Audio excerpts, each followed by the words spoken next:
जय श्री राधे कृष्णा।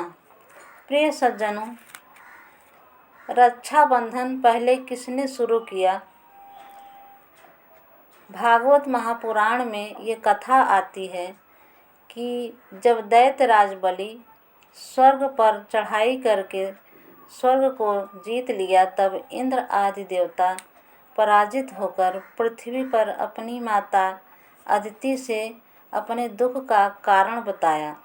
तब माता अदिति ने अपने पुत्रों का दुख दूर करने का उपाय अपने पति कश्यप ऋषि से पूछा कि स्वामी, मेरे पुत्रों का स्वर्ग का राज उन्हें कैसे वापस मिलेगा? इसका कोई उपाय बताइए। तब कश्यप ऋषि बोले, उपाय यही है कि यदि पयोव्रत का पालन करके भगवान नारायण को प्रसन्न किया जाए तो वे नारायण भगवान स्वर्ग को वापस देवताओं को दिला सकते हैं। तब माता अदिति ने कहा कि मैं अपने पुत्रों का राज्य वापस स्वर्ग वापस दिलाने के लिए ये पयोव्रत अवश्य करूँगी। माता अदिति ने पयोव्रत धारण करके नारायण भगवान की आराधना किया। तब भगवान नारायण वामन के रूप में प्रकट हुए और माता अदिति से उनके दुखों का कारण पूछा। कारण जान लेने के बाद भगवान सोचने लगे कि बलि प्रहलाद का प्रपौत्र है, इसलिए मैं उसका वध नहीं कर सकता, क्योंकि मैंने प्रहलाद को वचन दिया था कि अब मैं तुम्हारे कुल में किसी का वध नहीं करूँगा। यही बात सोचकर भगवान बलि के पास मांगने के लिए जाते हैं और उस समय बलि यज्ञ कर रहे थे।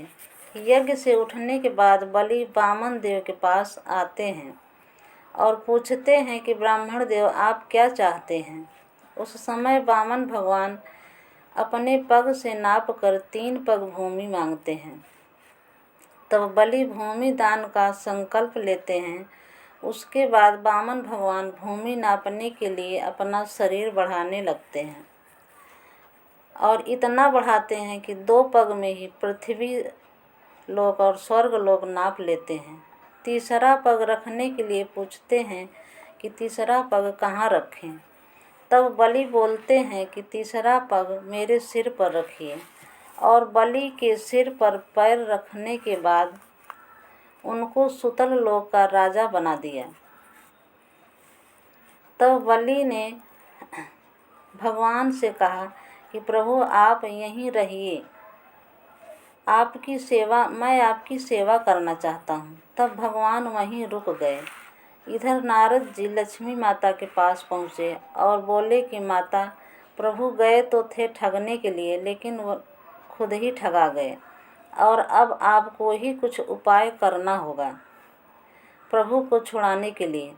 तब लक्ष्मी माता सुतल लोक जाकर बलि को भाई मानकर रक्षा बांधती हैं और उपहार के रूप में भगवान को वापस वैकुंठ लोक ले आती हैं।